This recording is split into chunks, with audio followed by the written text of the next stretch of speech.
Hello and welcome back again on our video on how to synthesize ethylene chlorohydrin at the lab. But before we proceed to the materials required and the measurements, what you see in front of you is how the setup should look like. It was during this synthesis I broke that separatory funnel due to not having proper laboratory stand. And after that I decide to make video on how to make DIY laboratory stand. Please check the link at the description. Back to the task. First we are going to measure 70 ml of concentrated sulfuric acid that I have obtained from the automobile stores, which is used as a battery acid.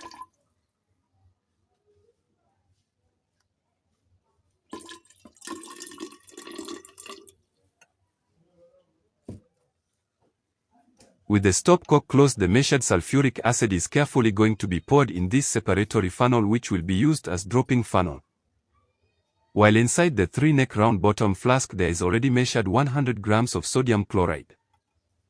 The purpose of this is to generate HCl gas, which will be bubbled into another flask which contains ethylene glycol.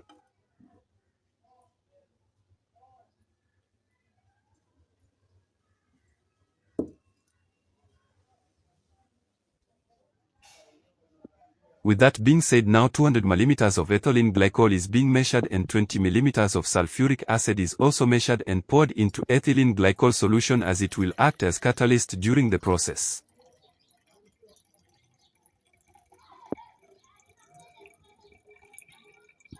I think it is observed the glycol used is in some sort of reddish in color, and this is because it was distilled from the car coolant. Despite of multiple rounds of distillations, the color was still present, but not that much. I could have used the activated carbon to scrub the color totally, but too bad I wasn't having them, so I decided to use the glycol as it is, and this shouldn't have any much effects on this synthesis. Despite of these dye colors being made from metals, but after the multiple rounds of distillations the dyed color is reduced, so the metals in it. I don't remember how I did the math, but after that I decided to adjust the glycol up to 250 ml.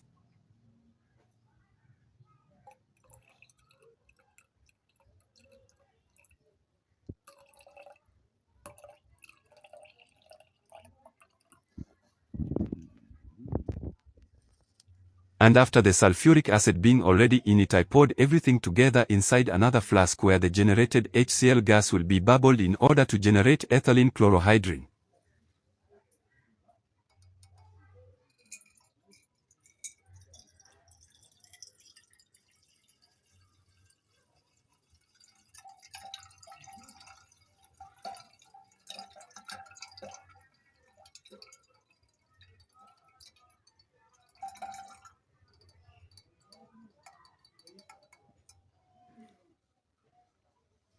After everything is being poured, the heat will be cranked up on the hot plate of this flask in order to start the reaction.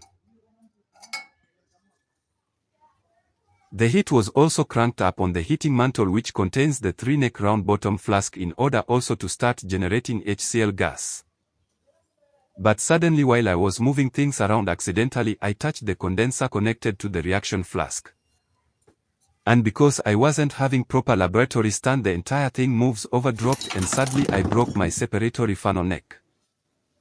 Thanks to God it was just the funnel neck that broke from below while the stopcock was off, and the dropping wasn't of much force that didn't lead to the broken of the separatory funnel storage flask. Well, I would say thanks to God for that, otherwise it would have been more catastrophic. Well, after all that happened, I walked things over and everything starts again, and I managed to get things on track to proceed with the reaction.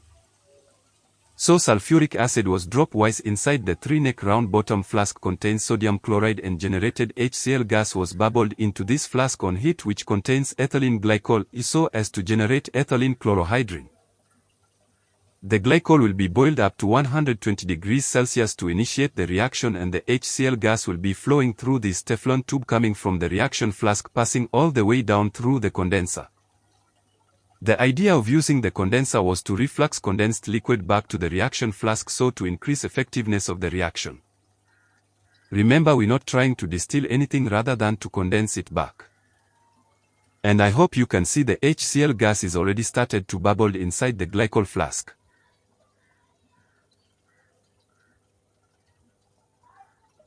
Glycol is readily absorb HCl gas at elevated temperatures and pressure. So the reaction flask contains sodium chloride and sulfuric acid needs to be boiled over in order to increase the pressure of HCl gas generated while glycol is already on the elevated temperatures.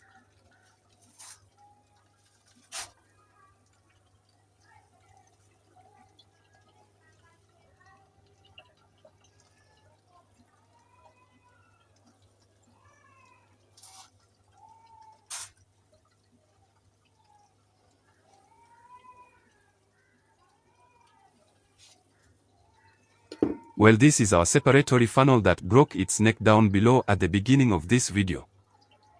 But never mind, I'll fix this up and it will get back into uses again.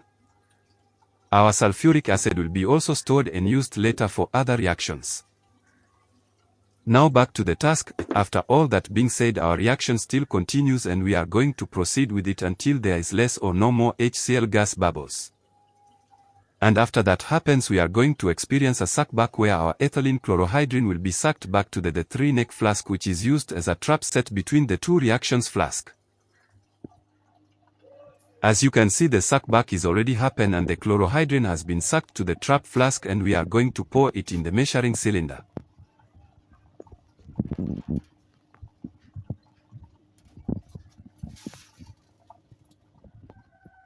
Now we have collected 160 ml of what we presume to be ethylene chlorohydrin from the 250 ml of ethylene glycol that we start with. Definitely the rest was water and must have been evaporated during the boiling of the glycol, as you know glycols do contains water. So afterwards we take a pH test of what we've collected and it indicates acidic conditions. Normally the pH of ethylene chlorohydrin is 6 to 7. I would say it is nearly neutral to slightly acidic. And ours being too acidic might be due to the following reasons. 1. There was either too much water inside of ethylene glycol, which we start with, something which lead to the HCl gas bubbles inside the glycol turn into more acidic. Or we also use too much of sulfuric acid as catalyst during the reaction of ethylene glycol and HCl gas, which in turn the solution becomes acidic. I should have opted to use basic catalysts such as sodium hydroxide. It should have worked well. With that being said, we should consider what we've collected as impure and we should purify it just via the simple distillation. The boiling point of ethylene chlorohydrin is around 120 to 130 degrees Celsius, while the rest of the acids whatsoever, if it is HCl 20% purity, then it boils around 108 degrees Celsius, and if it is sulfuric acid then it boils above 300 degrees Celsius. So with respect to that, we should be able to separate our chlorohydrin from the rest of the solution. And this will be done in another video. Okay, thanks for watching. Please subscribe to our YouTube channel, nothing goes to waste.